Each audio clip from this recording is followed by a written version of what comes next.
afternoon, Kokomo. Welcome to this episode's GeekStorm, filmed live in the heart of the location of downtown Kokomo here at Kokomo Toys and Collectibles. Behind the scenes today, we have Mike Myers, April Thatcher, and our producer, Mike Dukes. I'm Sean Hilton in front of the camera, joined by my good friend, Michael Allen Harrison. Together, we form Geek Squad. No, and if you put like our hands together in the rings, there's a squad. Oh, that's Storm. a Best Buy thing. Yeah. Yeah, I talked to my wife. She works there. That's not us. GeekStorm! Hi, buddy. There's a live studio audience walking by. We just said hi to them. So this is episode 102, and today we are going to talk about amazing things such as the premiere of Season 4 of Arrow, Season 2 of Flash. Mike has watched a horror show that he will tell you all about because he's excited and he liked it. It's too creepy for me, so I didn't watch it. Mike, what did you do this week in geekdom?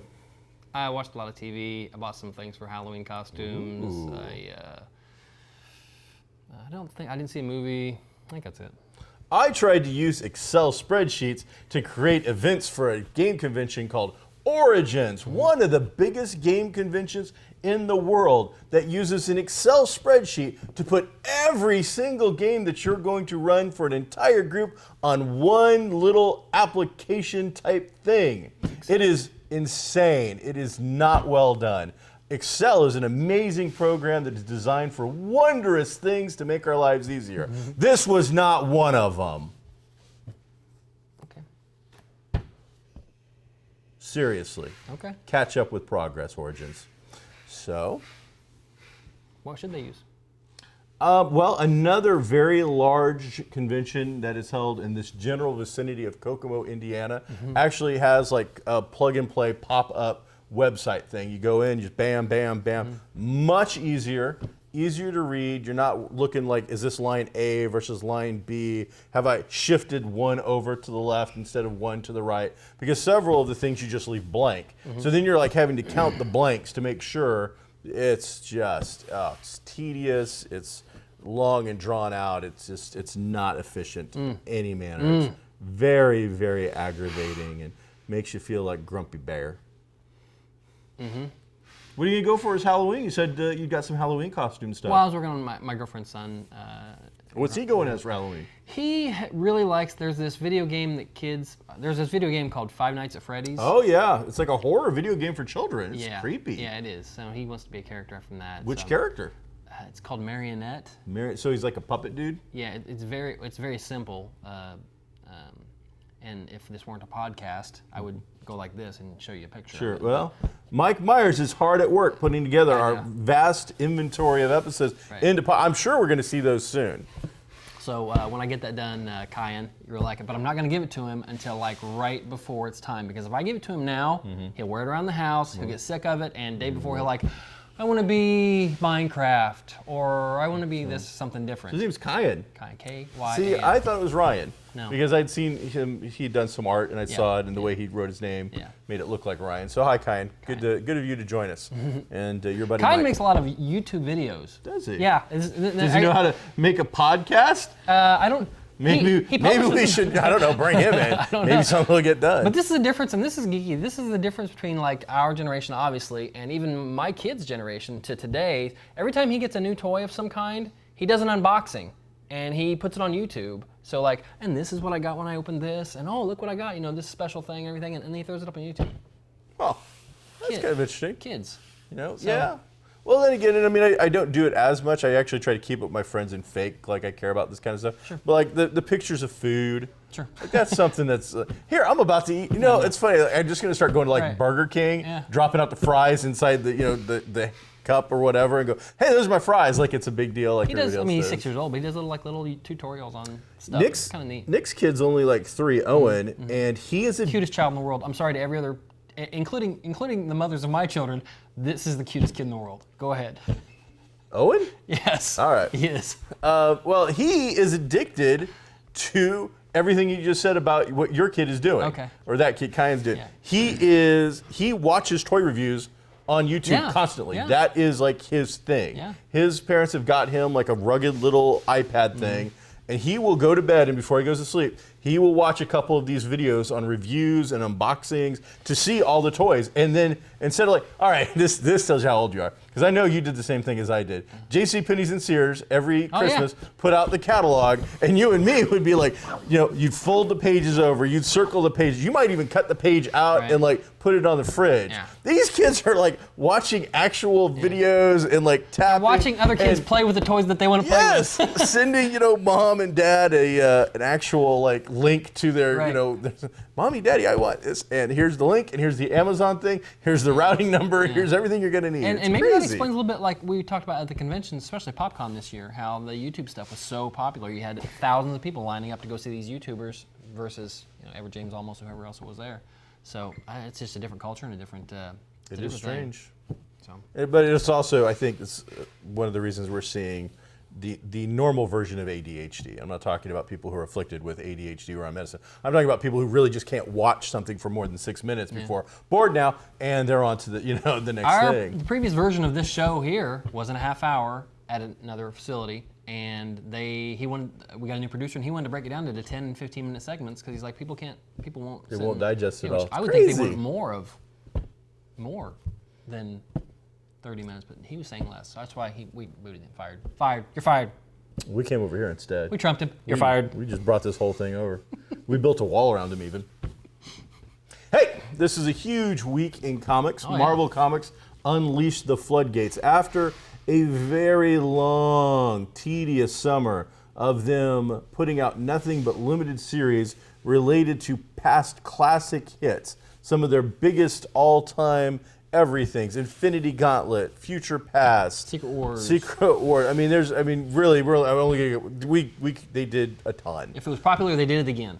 Yeah, every single one. So we haven't had a normal Marvel story in at least 4 months, 4 or 5 months. And so finally now, they have unleashed Amazing Spider-Man #1, Doctor Strange #1, Invincible Iron Man #1, Contest of Champions, which actually takes what happened in that universe, the alternate universe where we got all these stories, and kind of keeps that alive a little bit so that there's stuff going on. So before you get into the new stuff, that's like, the new Marvel, however they would call it, of all the stuff that happened this summer, what's essential to read in order to understand how all these came here? Well, that would be Secret Wars, the actual miniseries, and that's not over till December.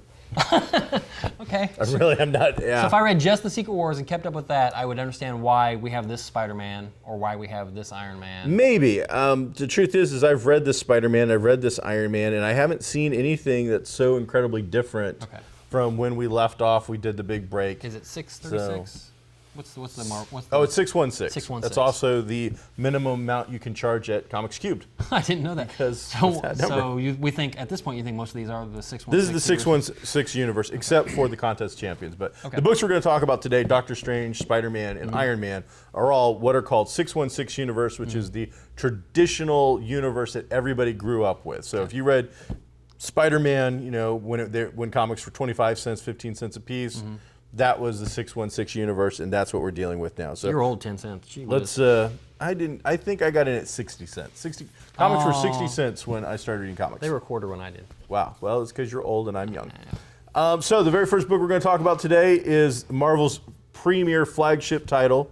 That is Dan Slott's Amazing Spider-Man #1. And a lot of these have like strange titles, like it's the Invincible Iron Man or the all new, all different Avengers. Well, this is the traditional classic title, no weird stuff, no Superior Spider-Man, no Web of Spider-Man, no Adjectiveless Spider-Man. All new, all different? This is the Amazing Spider-Man. Now, this is a hefty chunk of reading material. It's $5.99. So it's a $6 book, but it's easily 3 times the size, I would say, of a normal comic. You get an extra length-sized normal Spider-Man story, which is a great jump-on point. It reintroduces the character in a way that makes sense. It shows the changes that have taken part in his world in a manner that a new reader could understand it.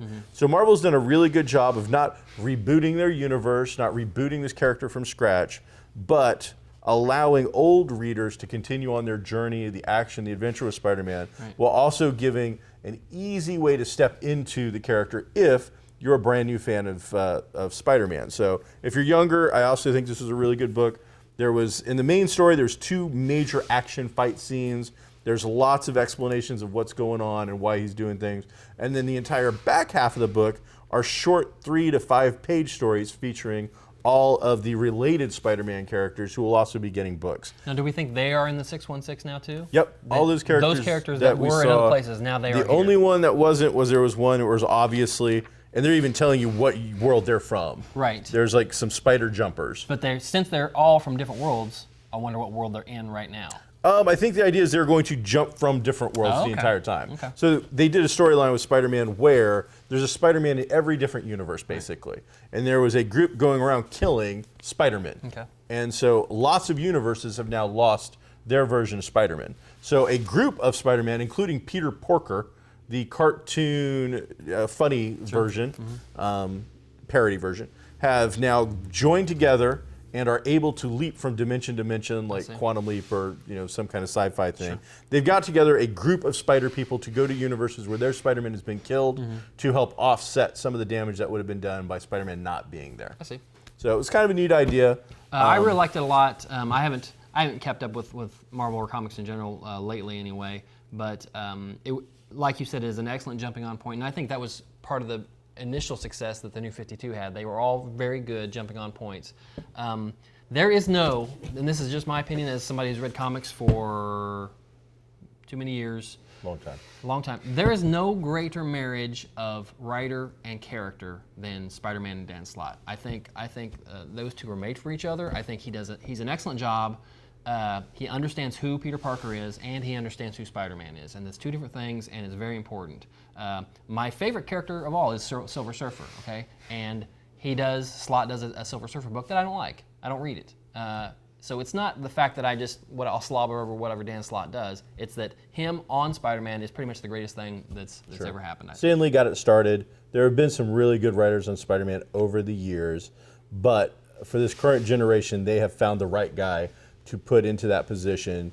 He's definitely not coasting by, and he's doing something that a lot of even the really good writers couldn't do over the last 40 years since Stan left Spider-Man, and that is progress Peter Parker's story and progress Spider-Man's story. In this, he's no longer limited to just New York City, swinging around and whatnot. This opens up with a giant story in Shanghai where Parker Industries has created Parker Tech, and they are actually in China to produce new technology and things of that nature. And in this, we get like a new Spider-Mobile and just funny, crazy stuff. He teams up immediately with S.H.I.E.L.D. He seems very...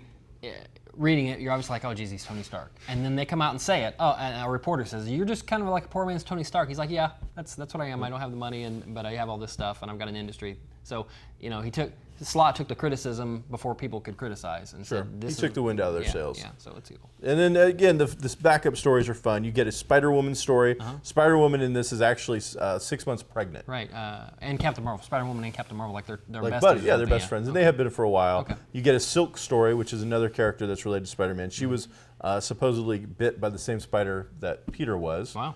And you get some other stuff. So it's well worth picking up. Cool. Big book. It's gonna be one that I think everybody who's in comics should probably check out. Cool. Also for Marvel, one of the characters that I like a lot. He's been around for a long time. He's had his own series. He's been in other people's series. He's a constant guest star, but he's one of those characters that can never seem to hold his own in his own book for a really long length of time. Not in the modern era. So Dr. Stephen Strange, originally a surgeon, got in an accident, and we're going to see an entire origin of that with Cumberbatch here, Benedict Cumberbatch, very soon. So we won't go too much into that. But this is a relaunch giving his own book. I liked it quite a bit. I do too. But I'm also a sucker for Chris Bacalo or Bacalo's art. He's awesome, great artist, and a good artist for this particular book. A lot like Andy Dimmitt, one of our friends who is a local artist. Got a very similar style. Yeah, but he's been around a long time, obviously. But I've never been a fan of like the mystic books. Like I read Sandman until it started to get weird, and then I loved Animal Man when it came out in the late '90s or early '90s. And then they switched it over to the Vertigo style. And then and they went to like the weird stuff where it's all just. Like it's like they went to an artist and said, "Okay, give me the weirdest thing you can and throw it on this page, and I'll write a story around it." That's what it seemed like to me.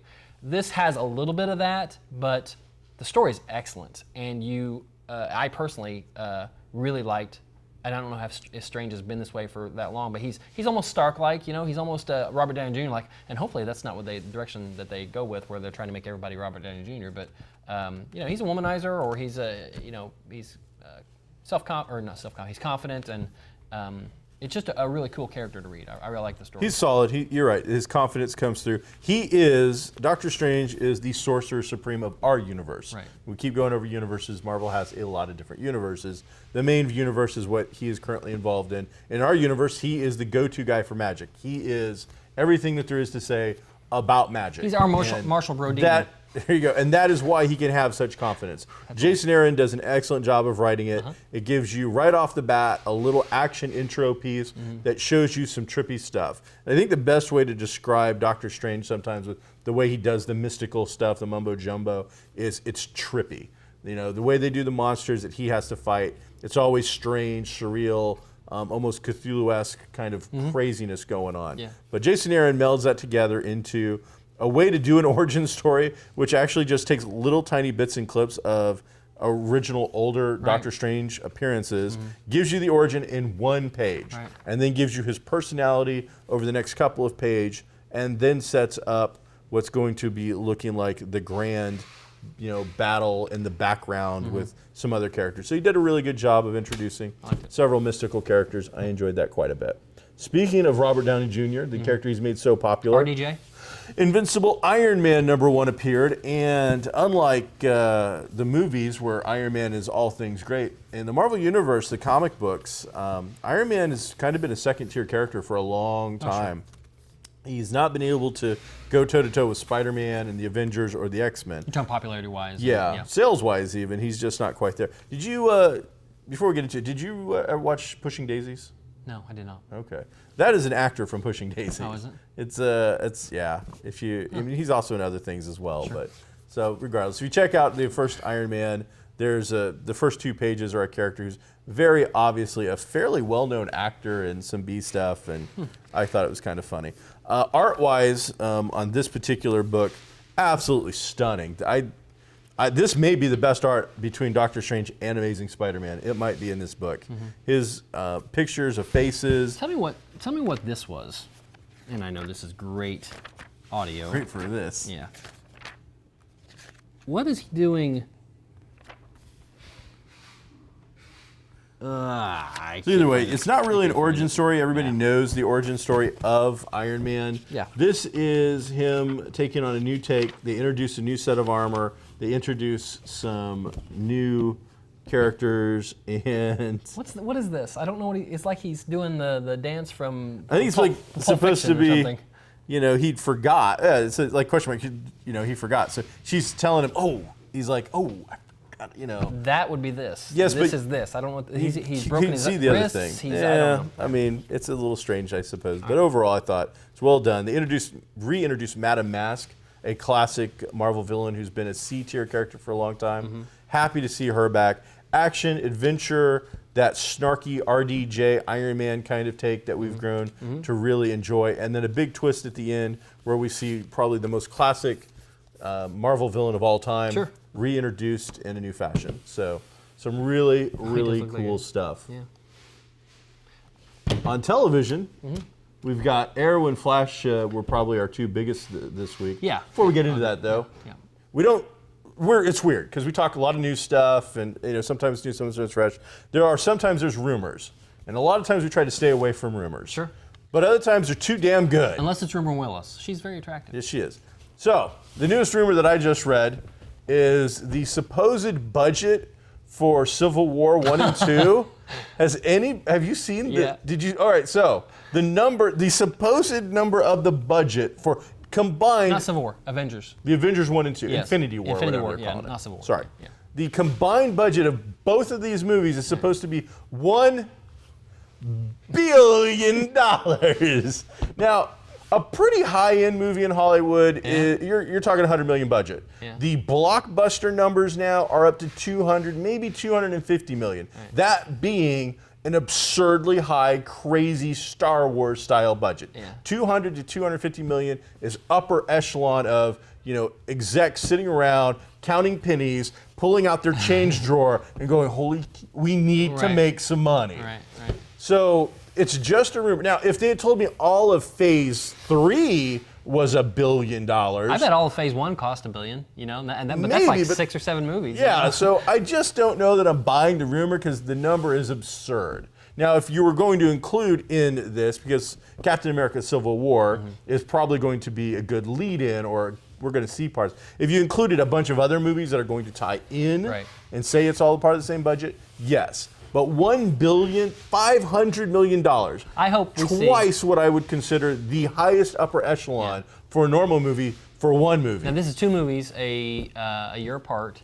I hope they're both 2 hours 40 minutes to almost 3 hours long. I hope they take as much time as they can and they want to tell this story. And I hope we see every single Marvel character that we've seen in all these shows at least fly across the screen. You know? I'd love to see. Are we going to see the Netflix guys? I would hope so. I think that'd be great because you can't be such a world building thing and then not throw them in there when it counts. This is when it counts. The Infinity War, Infinity Gauntlet for the comics anyway. That's when you saw everybody. That's when you opened up a big George Perez and pow, you have to sit and look and see everybody. So that's why you do it. So you can throw them in there. Otherwise, why build a world like that? So my hope is that we see a really good long 2.5 hour, 2 hour and 45 minutes for each of them.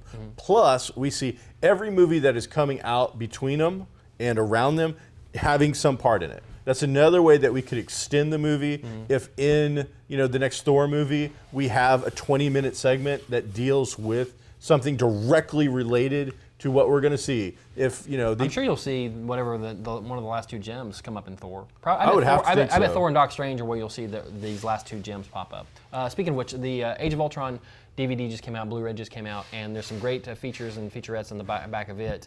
Such as? Well, one of them it gives a very good, detailed explanation of this universe's Infinity Stones and the ones we've seen, where they came from, where they are right now, and what's left. And but even better was the gag reel. And it's because it's funny. Okay, the scene in Age of Ultron where Hawkeye drags Quicksilver's dead body. I don't remember that. Hawkeye? You don't? No. This is me making fun of your uhs now. You like these Legos, don't you? Hawkeye drags Quicksilver's dead body onto like a transport, and then he lays there on the bench next to a dead Quicksilver, and that's like a scene, like he's completely out. Well, the outtake thing they showed was April. The outtake they showed, all of a sudden Quicksilver kind of goes like this, like he's just barely alive. And Hawkeye reaches over and covers his mouth and his nose. And he goes, shh, and puts him out. It was hilarious. That's horrible. And I'm not going to go through all of these. Don't help him out. Thank you. I'm not going to go through all these. Scooby didn't deserve that. There was just several that were just very funny. Now, most of the Marvel stuff has like a mini thing at the beginning with a whole new thing. Like Iron Man 3 has the Mandarin scene in jail. There's a lot of them have little mini stuff. Did this have one of those? No, it didn't have anything. So they're getting additional. away from that. Yeah, it didn't have anything. That's too bad. That was fun. Did you see yet another Jessica Jones aliasing where they fully show her face, body, the whole 9 yards? The David Tennant scene? I've seen 2 of these. No, I haven't seen that. I've only seen 2. I've seen where she's walking down the alley and she jumps up on a landing. Yep. And I've seen the one where her feet walk through the bar. That's all I've seen. There's 3 of those. There's an alarm clock where she crushes an alarm clock. I've seen you that one mentioned. Too. Yes. And all those they could have. I don't even know that was the actress because those could have been body doubles for the most part. This one you clearly see the actress turn around, face it, and she is doing the old putting stuff up on a bulletin board for the crime scene kind of stuff and like speculating Sherlock Holmes kind of feel. And then she walks away where you clearly see her. But then a face basically forms in the board showing David Tennant's face saying, I already know everything. And so they introduced finally the villain piece of it. Looked really sharp. Cool. She is gorgeous. I have a little bit of hesitation. Netflix did a great job with Daredevil. Marvel in particular does a very good job with all of their properties. But I only know this actress from the bitch in Apartment 13 or whatever. Right. And which is the name of the show, not your description of her. And Veronica Mars. Right. Where in both she plays even in Veronica Mars, she's silly kind of characters who don't have any ability whatsoever. Yeah. And in this, she has to play one of probably the most hardcore female superhero, if not action star, we've seen in a very, very long time. She does a real dramatic turn in Breaking Bad for quite a while as Jesse's girlfriend. So she's in like a full season of the show and does a great job. She's a recovering addict in the show, and so there's nothing funny about her role there. So she's and I haven't seen any of the shows the other ones you're describing. I haven't seen her in any of those roles, so this is the only way I know her. So I think she'll do a decent Looking job. very much forward to it. I believe it's still November 20th. Yeah. We're on record for. So Arrow or Flash, which one? Because I think we only have time to really get heavily into one. We can talk about Arrow or Flash. Flash premiered first, so let's talk about Flash. Flash is really good. Justin Grant. Everybody's pretty much returned. In fact, the very first scene. And Grant Gustin, who's the star. Sorry, that's what I meant. Shows up, and they showed just kind of I thought it was a flashback, but it might have been a new scene of what happened at the end and with the big vortex. They redid some stuff. Because did Firestorm fly up into it last year? My wife and I both don't remember seeing that scene. Yeah, I think they added that. I think they added that obviously after they've decided that actor's not going to be back as Firestorm. Yeah. So, which makes me think they've got something else lined up for him because he's friendly. He's related to Stephen Amell, cousins or something. And he starred in The Tomorrow People, and he had another part in another show. Mm-hmm. So it almost makes me wonder if CW doesn't have something else, a more leading, prominent role for him in another show somewhere. So let's hope that's the case. Sorry. No, it was very good. I had to explain somebody. I was watching it with somebody at work, and I had to tell. I could see the confusion on his face. I'm like, this is a flashback or this is a dream sequence or something, because the first scene was kind of an all-star thing with people that had passed away and people that shouldn't be there and things like that, and everything was happy. And he had me. They had me fooled with the fight between the two, and I was actually said I love those two together. That was cool. Yeah. They're always great. But as soon as that fight was over and Firestorm appeared and everything was happening, I'm like, no. I was like, no. And then eventually, of course, they even get to the point where you're seeing dead folks. Right. So great flashback scene that gave the cast another chance to have a little mini reunion after things were going on. It looks really, really good. I think the costume is sharp. The storyline is pretty good. Yeah. There was lots of little things. They did clear up a storyline from last year that I liked seeing. The father in jail thing was taken care of, boom, and done. Right. And then in the same episode, and we're moving on. I didn't get that. I didn't get that because just from a reality standpoint, the guy gets out of jail. Why would he leave? Stay a week, if anything. But if you really feel like you're gonna make it so the Flash can't do his job, I don't understand that. I don't understand that dynamic. That seemed like a plot device. I don't think it was a plot device. I think it was more of just an actual actor, producer thing. His role last year was doing nothing but sitting behind bars. Right.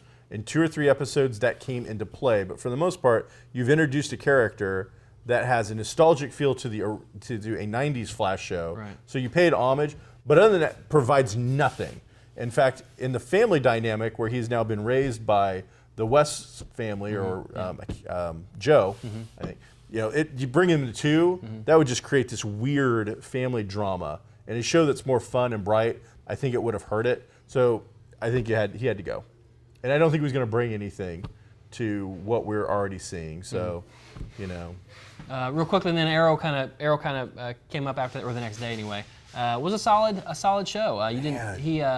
They showed the new costume, and he said he was the new Green Arrow. They changed his name. He comes out and says the Arrow is dead. I am the Green Arrow, and doesn't say he's the same guy. Right. Makes it very much that the Arrow is dead. Right. He has been following him. He's a supporter. Yeah. He is the Green Arrow. The name of the city has changed officially in the first episode in remembrance of Dr. Palmer. We're no longer Starling City, we're Star City. Right. The mayors are dead. Nobody wants to be mayor in this town. And after this episode, I can see why. They're going to continue to not have a mayor because that's just crazy talk. But Easter egg after Easter egg, this was so cool. Yeah. My wife several times just had to look at me because I laughed out loud, or I was chuckling, or I'm like, that's this, and this is that, and this is that, and this is this. And best one had to be, I thought when we saw him, practicing vigilantism in Coastal City, initially, or Coast City, that was like, oh, that's cool, that's where Green Lantern's from. They trumpet. That was so neat. They see him, and it's just a quick flash, but you see Hal Jordan's old school bomber jacket that he always wears with his name Jordan right on it in a quick flash through a bar. And I was like, it's Green Lantern. Holy cow. They got Green Arrow and Green Lantern in the same scene without actually doing it. But I thought that was cool. You get that quirky, bad, the Smiths comedy with him like doing the whole suburban lifestyle. You have failed this omelet. I thought that was hilarious. Some good stuff. So well put together. They bring back everybody. I didn't really get on the bandwagon too much with you when we discussed this earlier because I wanted to see it in play. But now we've seen Diggle's helmet or safety cam or whatever the hell that thing is on his head, and that is the most god-awful thing they could have done. I mean, that actor has to actually be embarrassed with what they did to him. How is it we renamed the character correctly in Season 4? We renamed the city correctly in Season 4. We introduce a really kick-ass villain related to the League of Assassins or League of Shadows, depending on which version we're looking at. We do such cool stuff. We do this great build-up. His sister looks really great and even has a much better attitude of Speedy. Oh, yeah, she's like Little Robin or something. Yeah, she's very... I like her. It felt much better than Roy. Yes. And that was unfortunate, because Roy should have been... Roy was always angsty. Yeah. We already had Stephen Amell's Arrow character angsty. That was too much... Double of angst on angst is too much chocolate in your chocolate. That's almost twice the angst. That's not good. She is bringing, you're right, the Robin kind of feel to it, and I loved it. And then the mystical element that we saw made me definitely believe now we're going to see John Constantine. Oh, yeah. Because this wasn't... I think it's a one-episode thing. This wasn't science looking to masquerade as Scooby-Doo mysticism kind of thing. This really was arrow, arrow, arrow, hand out, arrow, stop. My only criticism, very quick criticism of the show was, here's Diggle with a pistol, with a gun, shooting bullets, pow, pow, pow, shooting bad guys as they fall down. Then when it comes time to shoot Damien Dark in the back, he comes up with some kind of arrow, some kind of non-lethal thing that he shoots him with, and he falls down. Then they turn around and he's gone. So, what happened to his Glock? You know, where was that? Know. We could end Season 4 right now. Kablam! Next season. Yeah. All right. So great stuff though, and then also, so I think that's our time for the day. But next week we'll be talking about American Horror Story and a few other things. But American Horror Story I think is going to be our big takeaway next week. Maybe I will. Find the guts to actually watch it because it looks so creepy. Yeah, I want to talk about that in Gotham, and there's some other things that are noteworthy just because of the changes they're making. And then next week we'll start our Scooby-Doo Lego You threaten to do Legos every single week. Next week we're going to take a really good look at Scooby-Doo Lego set Mummy Museum Mystery. Lego set number 75900. Maybe I can get Kyan to come and help. Where are we Maybe today? he wants to be. Where are we today? Well, we're in the heart of downtown Kokomo at Kokomo's hottest, greatest toy store. Oh my goodness. Kokomo Toys and Collectibles, which I mentioned at the very beginning of this I'm anyway. sure you did. Oh, I absolutely did. So remember, October 24th at Kokomo Con, the greatest spectacle in comics. Bye, everybody.